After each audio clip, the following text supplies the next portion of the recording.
આમંત્રણ નથી આપ્યું તો એ કરે છે શું? આવા ઘણા હજી આ દુનિયામાં રહે છે. ખબર હોય એને કે જેની ઘરે આપણે આમંત્રણ આવ્યું છે એને આ લોકો વ્યવહાર નથી, તોય પૂછવા જાય તમારે આમંત્રણ આવ્યું ફલાણા ભાઈ ઘરેથી, તોય પૂછવા જાય. અમુકને ટેવ જ હોય, એ હળી ન કરે ત્યાંથી મજા જ ન આવે ને.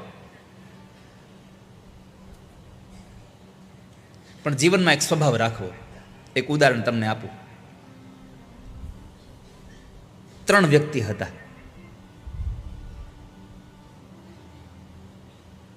એમાં એક વ્યક્તિએ આખા ગામમાં જમણવાર આપ્યો બધાને.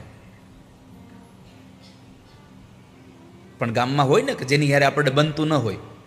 દરેક ગામમાં એક ઘર એવું હોય કે જેને એક ઘરની યારે નો જ બનતું હોય, ગમે તેમ કરો તો. આખા ગામમાં તમારે જોઈ લેવાનું.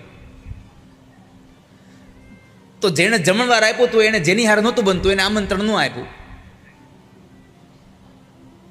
જેને આમંત્રણ નહોતું મળ્યું એનો એક મિત્ર હતો, એ એની ઘરે આવ્યો.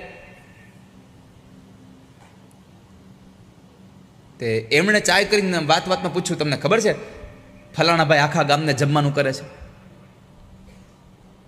બધાને જમવાનું કીધું છે એને.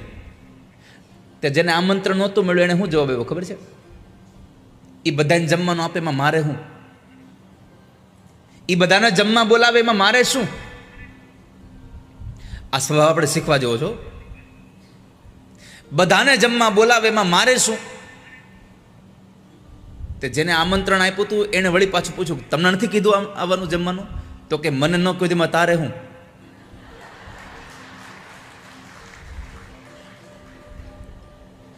આખા ગામને જમાડે એમાં મારે શું, અને મને ન બોલાવે તેમાં તારે શું?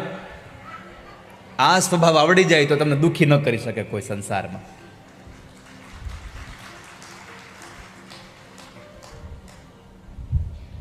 પણ મને કેમ ન કીધું? અરે ઘણા ન કીધું તો એ સામે જ પૂછવા જાય, મને કેમ નહીં કીધું હોય?